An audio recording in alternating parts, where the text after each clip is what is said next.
After I found lipstick in his car, he said, "Maybe if you took care of yourself, I wouldn't need her." I said nothing, but secretly met with her husband. The four of us ended up at the same restaurant, and when he walked in and saw us together, Hey Reddit, I'm Danielle. I'm 38 and live in Spokane, Washington. I've been married to Marcus for almost 11 years. We have 2 kids, ages 7 and 4. I was a stay-at-home mom until recently, when I picked up a part-time job at a local library. It doesn't pay much, but it gives me a reason to get out of the house, talk to other adults, and feel like I still exist outside of diapers, school lunches, and dirty dishes. For a while, I thought Marcus and I were just going through a rough patch. We were tired. We were stressed. I blamed myself for everything. I stopped wearing makeup, gained some weight, and barely had time to brush my hair most mornings. But I figured, once the kids were older and things calmed down, maybe we'd reconnect again. I was wrong. This all started about 6 months ago. Marcus had just gotten back from a weekend work trip in Portland. I offered to pick him up from the airport because I missed him. I genuinely missed him. I wanted to see his face, hear his voice, and just feel like a wife again, not just the mom at home keeping things from falling apart. He threw his luggage in the back seat like always and got in. No kiss. No hug. Not even a hello. Just, let's go. That was the first red flag. But it wasn't until 2 days later that I found the lipstick. I had dropped my phone while driving his car to the grocery store, and it slid under the seat. When I reached down to grab it, my fingers touched something round. I pulled it out, thinking it was just a pen or a gum container. Nope. It was lipstick. Red. Bright red. I sat in that parking lot staring at it for a long time. I don't wear red lipstick. I don't even wear lipstick at all anymore. The label on it wasn't a brand I use or ever bought. My hands started shaking. My heart was pounding so hard I thought I might throw up. I drove straight home and waited. He got in from work a few hours later and tossed his keys on the kitchen counter. I followed behind him, the lipstick in my hand. "Hey," I said, holding it up. "This yours?" He turned around, looked at it, then smirked like it was a joke. "You found that, huh?" he said. I just looked at him. And then he said the words I will never forget. "Maybe if you took care of yourself, I wouldn't need her." No apology. No shame. Just cold, matter of fact. I didn't say a word. I didn't cry. I just nodded. I think something inside me shut off in that moment. Not sadness. Not even anger yet. Just a switch. Like, okay, This is who you are now. He laughed again and walked upstairs. As if it was no big deal. As if I was the one who needed to explain myself. That's when the plan started forming.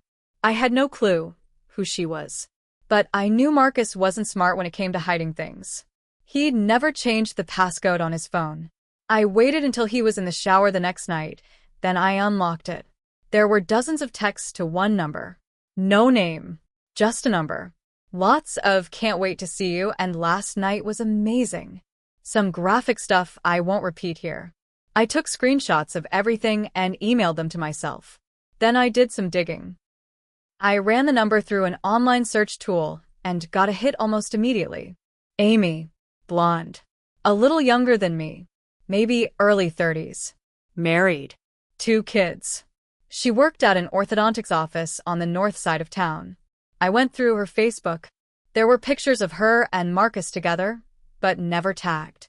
She'd post something like, "Girls' Night," but the background was clearly the same hotel Marcus had on a receipt I found in our laundry. They were stupid. Sloppy. Careless. I wasn't. The more I looked through her photos, the more I noticed a man who kept popping up. Tall, beard, quiet-looking. That was her husband, Joel. I found his profile. He worked construction foreman at a contracting company that handled a lot of residential builds around Spokane. His bio said, husband, father, builder.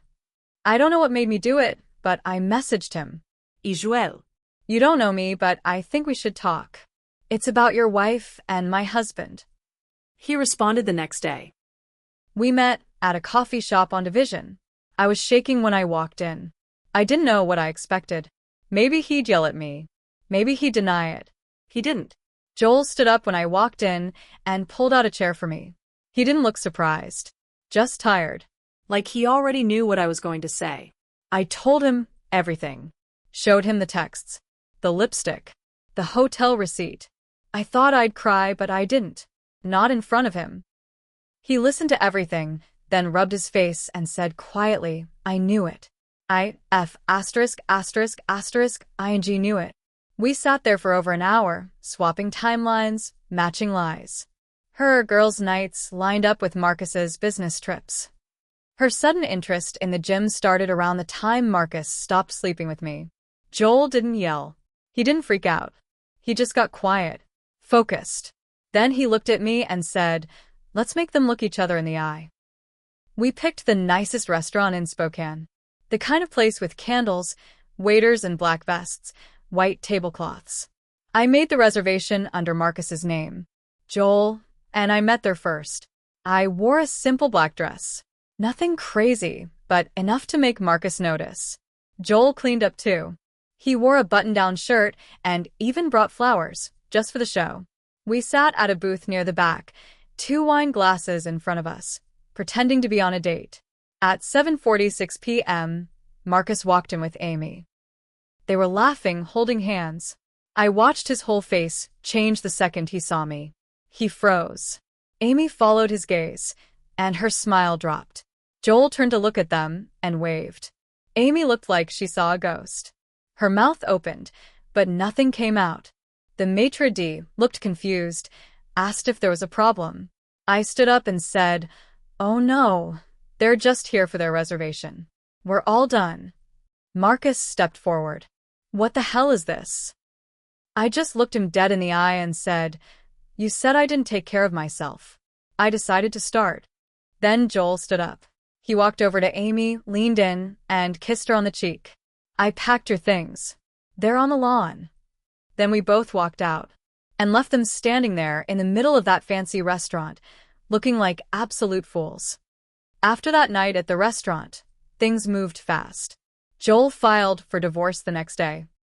I waited a few more days, mostly because I needed to get my head on straight. But deep down, I knew I was done too. Marcus came home later that night like nothing happened. He walked through the front door, tossed his keys on the table and said, so you want to talk about that little show you pulled tonight? I was in the living room folding laundry. I didn't even look at him. No, I said. I want a divorce. He laughed. Actually laughed. Like I was joking. You're not serious, he said, stepping closer. You've got no job, no money, 2 kids, and a part-time library gig. You're gonna raise them by yourself?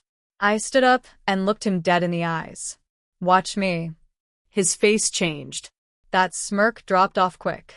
For the first time in a long time, he looked scared. He knew I meant it. He started pacing, tried switching tactics. Okay, fine, I messed up. But don't do something stupid just to get back at me. You think Joel's gonna stick around? You think he wants your mess? I didn't answer. I just walked past him, went into the kitchen, and pulled out a manila folder I had hidden behind the microwave. Inside was a printout of every text I'd found, the lipstick and the hotel receipt. I'd made copies. 2 full sets. 1 for my lawyer, 1 for myself. I handed it to him and said, get out.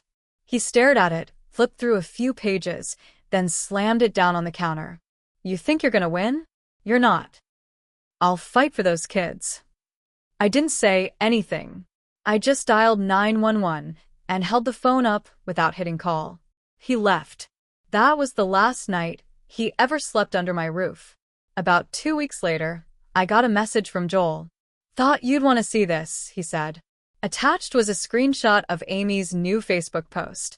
She was crying in a video, talking about how people only see one side of the story, how marriages are complicated, and how he promised to leave her for me. She didn't say Marcus's name, but it was obvious who she meant. Then Joel messaged again. Also, just FYI, your husband and Amy are no longer speaking. She found out he was cheating on her too. My stomach dropped. That part I didn't expect. I guess once things blew up with me, Marcus ran right back into the arms of someone else. Some girl from the office he'd been flirting with before Amy. I remembered her, Megan, I think her name was. A little too friendly.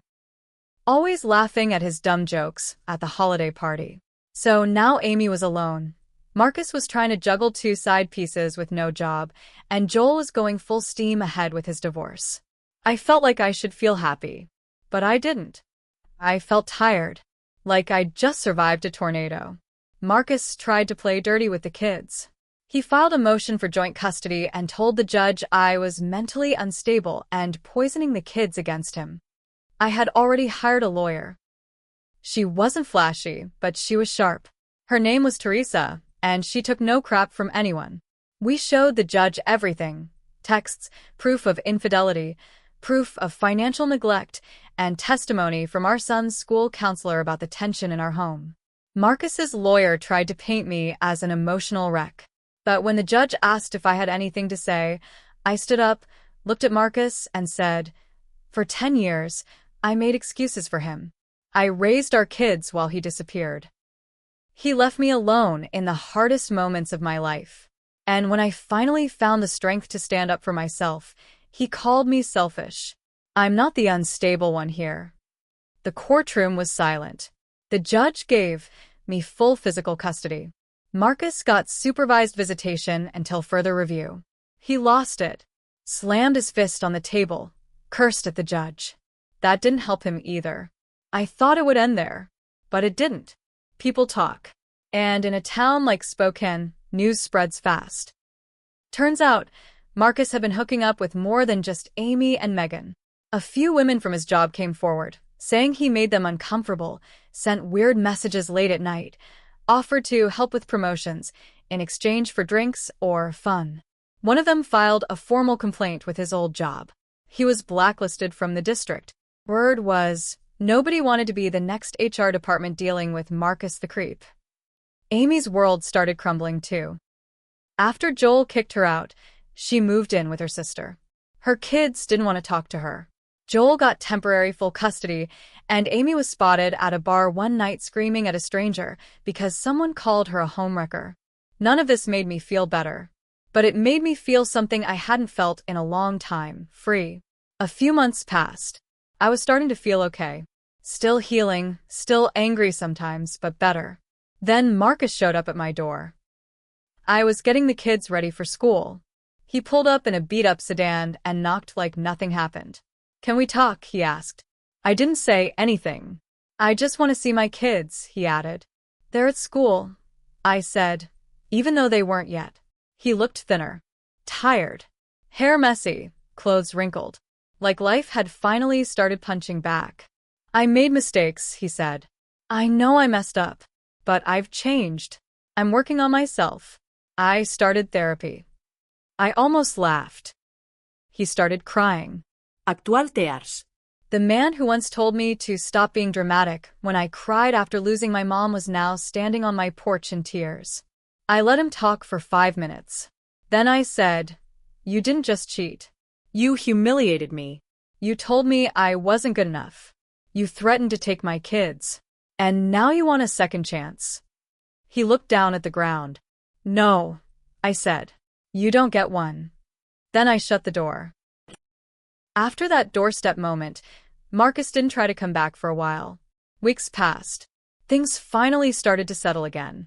I was back at work part-time, the kids were in a better place emotionally, and Joel and I had stayed in touch. We weren't dating, but we'd grab coffee here and there. He'd tell me about his new place. I'd tell him about school projects and how my daughter wanted to be a firefighter one week and a zookeeper the next. But I always felt this itch in the back of my mind. Something wasn't over. Then, one morning I got a call from the bank. Marcus had tried to open a credit card under my name. Luckily, I'd already frozen my credit a few months back.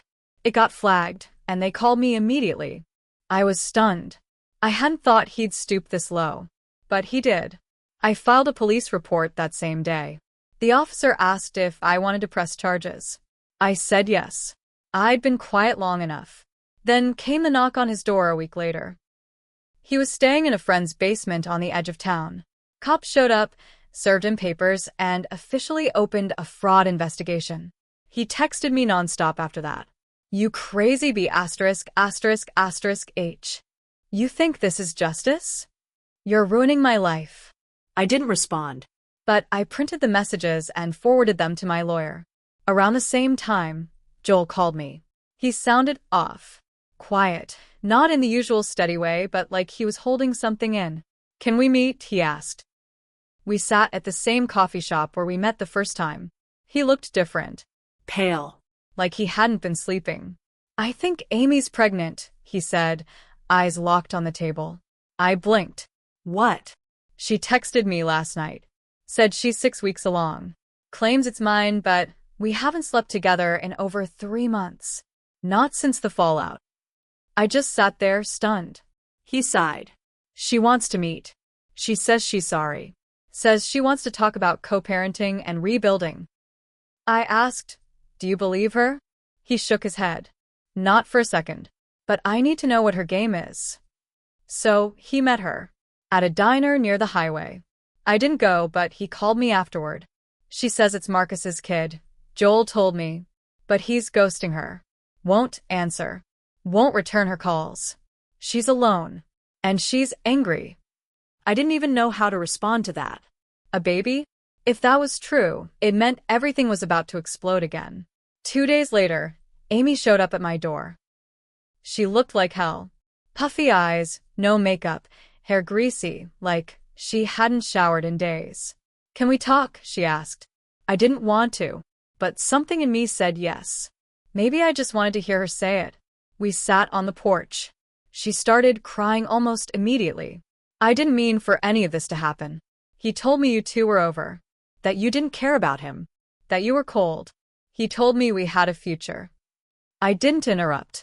She wiped her face. I thought I was getting love. But it was just lies. And now I'm pregnant. I haven't even told my family. I don't know what to do. I said, if it's his, that's between you and him. I'm not part of that anymore. She looked up. He's saying it's not his. He says he got a vasectomy. I froze. No. He didn't. I knew he didn't. We talked about it once, years ago. He said no man should have to go through that kind of pain. If he was telling her that, he was either lying now or lied to me back then. And either way, it meant he was setting her up to look like a liar. Again. Amy left that day feeling hopeless. But before she did, I gave her one piece of advice. Record him, I said. If he's trying to cover his tracks, make him say it himself. She nodded. About a week later, she sent me a file. An audio recording. Crackly, but clear enough. It was Marcus, on speakerphone. Her voice was shaky. Why are you saying the baby isn't yours? Marcus. Because it's not. And I'm not going down for your screw-up. I told you, handle it or deal with it alone. Amy, you didn't get a vasectomy. Marcus. They don't know that. I'll say whatever I need to say. You think anyone's gonna take your word over mine? That was the last thing on the tape. I stared at my phone for a long time. Then I forwarded it to my lawyer. And to Joel. And to Marcus's boss at the mechanic shop where he was barely hanging on. I didn't know what the fallout would be yet. But I knew this. It wasn't over. He thought he could humiliate me and move on. But the mess he made? It was crawling back to him now. Every lie, every excuse, every little smirk. And I wasn't going to stop it. After I sent out that recording, things unraveled quickly for Marcus. His boss called him in for a chat, but it wasn't a chat, it was his last warning. The mechanic shop had already heard rumors. Customers were starting to talk. Some of the women who came in for oil changes said Marcus made them uncomfortable, said he lingered too long, or made weird comments. Once that tape got out, it was over. They fired him the next morning. He showed up at my house that night, drunk, screaming from the street. You think you can take everything from me? He yelled. I built this ****ing life. I called the police. Again. He was arrested for disorderly conduct and violating the temporary restraining order I'd already filed. That night, I sat on the couch in my quiet house while the kids slept upstairs. I watched the police cruiser drive away. I thought about the man I married, The man who once held my hand in the delivery room and cried when our son was born. And I realized something painful. He never really loved me. Not fully. He loved the version of me who didn't speak up, who smiled and did the laundry and didn't ask where he'd been. And when I stopped being quiet, when I finally started standing, he lost control. That's what this was always about. I didn't stop with the recording. I gave everything to my lawyer. Every text, every voicemail, every social media screenshot. Amy gave her statement too. Joel helped me collect everything, like we were building a case brick by brick. And we were. Because Marcus wasn't just a cheating husband. He was reckless, manipulative, and emotionally abusive. We filed to change the custody agreement permanently. My lawyer asked the court to require a psych evaluation before Marcus could have any further visitation with the kids. It worked. The judge ordered it. Marcus skipped the first appointment, then the second. He sent the court an angry letter, claiming we were all out to get him, that Amy was lying about the baby, that I was crazy and jealous, and Joel was trying to steal his family. The judge read the letter out loud in court. Everyone saw what he really was. That day, I was granted full custody. Marcus was stripped of all visitation until further notice. He was also ordered to pay child support and legal fees. He didn't show up to that hearing. He was already gone. A month later, I got a call from his mother in Boise. "Have you heard from him?" she asked. He's not answering. I think he left town. Apparently, Marcus had packed up and vanished. No job, no house, no contact. Left Amy, left Spokane, left everything. Amy, by the way, had the baby. It was Marcus's. DNA proved it. He never showed up for the test, but his brother, stupid enough to brag about their matching genes, provided the nail in the coffin. The lab used that. Confirmed 99.9% match. Marcus never even met his third child. Amy eventually moved to be closer to her parents. She got therapy. She stayed sober. I didn't forgive her. Never will. But I respected that she stopped pretending. She owned what she did. Joel got full custody of their kids. He started dating a nurse from his job. Quiet woman. Kind eyes. He and I stopped talking as much. And honestly, I think that was for the best. We were bonded by pain, but pain can only carry something so far. I needed clean space. So, did he? A year passed. I started using my maiden name again. Got promoted to full-time at the library. Found a decent little rental house near the river. I painted the kids' rooms myself. Bright colors. New start. Marcus? Word was he was working under the table for a buddy in Montana. Living in a camper. Drinking too much. Someone told me he got in a fight at a bar and ended up with a busted lip and a broken tooth. I didn't smile when I heard that. I just said, "Sounds about right," and went back to reading bedtime stories. This part might sound small, but it's everything. Revenge wasn't about screaming at him. It wasn't about throwing his clothes in the street or keying his car. It was watching him crumble under the weight of his own lies. It was standing in court while a judge called him unfit. It was holding my kids while they slept soundly, knowing they were safe. It was driving past the restaurant where we exposed him and feeling nothing but peace. That's the part he never understood. He thought he could destroy me with one sentence. Maybe if you took care of yourself, I wouldn't need her. But in the end, that sentence set me free. He lost everything.